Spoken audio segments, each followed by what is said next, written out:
You are more complex than you think. Everything down to the writing in your DNA, there is no one like you. And not because of a motivational Pinterest post or a Facebook post, but because there are so many variables. Dr. Ali Benazir estimates that the chances of you being born are 1 in 400 trillion. It's also estimated that no more than 107 billion humans have ever existed.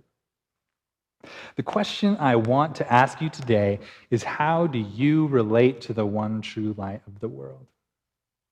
Because the truth is, you are more complex than you think. All the variables I've mentioned and more today compose your spirituality, and you are different from absolutely everyone else. Every branch of spirituality is individualized, and so is its sum.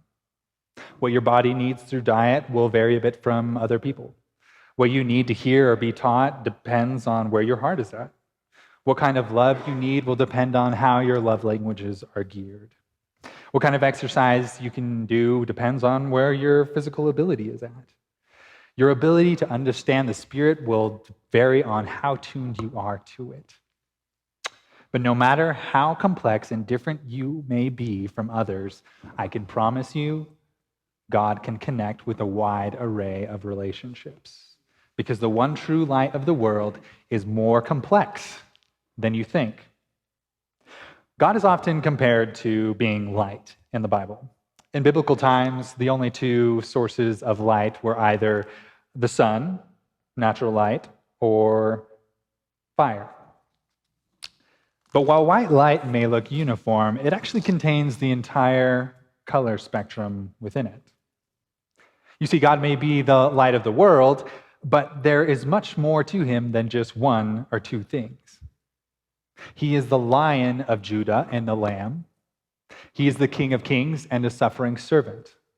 He is the beginning and the end. He is a potter, a shepherd, a groom. God is vastly more complex than you think. Now, I really need you all to tune in here. Do not make the mistake of believing in a one-size-fits-all spirituality. Prayer, devotions, church-going, reading the Bible, they should all be included in all spiritualities. But I think we've become accustomed to feeling guilty or possibly making others feel guilty by looking down on them when they don't fulfill a specific model of spirituality in a specific way. Let me be blunt with you, friends. If your spirituality looks like someone else's, if it looks like a template, then it's not yours. If you base your relationship with God entirely off of a blueprint, you will not have a relationship, you will have an imitation. You will have a chore and a fruitless to-do list. If your spirituality does not currently make you feel alive, it's probably because it's a program. Daniel prayed 3 times a day. Maybe that is not for you, and that's okay. Samson's supernatural strength was built on a covenant with God where he had to keep his L'Oreal status, long hair and fabulous, hair long and fabulous, and you probably don't have a relationship like that. But if you know how to get in connection with that covenant, let some of us know, because some of us are losing hair and we need some more. If David, he had a knack for battle and fighting seemingly insurmountable enemies. Maybe your spirituality thrives off of putting yourself in dangerous situations to spread the gospel. Solomon had 700 wives. That one's for no one. Is there a general rule of how spirituality should look like? Yeah, I think so, very much so. But you are more complex than you think. My spiritual identity is over here on the right, red,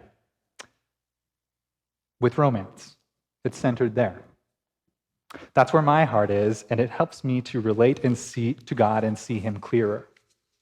And my spirituality, it irradiates outward from there. Maybe you center in the purple with making people laugh, or writing music in the yellow, or exercising in the green, painting, environmentalism, raising kids, providing for people, cooking. Wherever your center is, be there and work from there.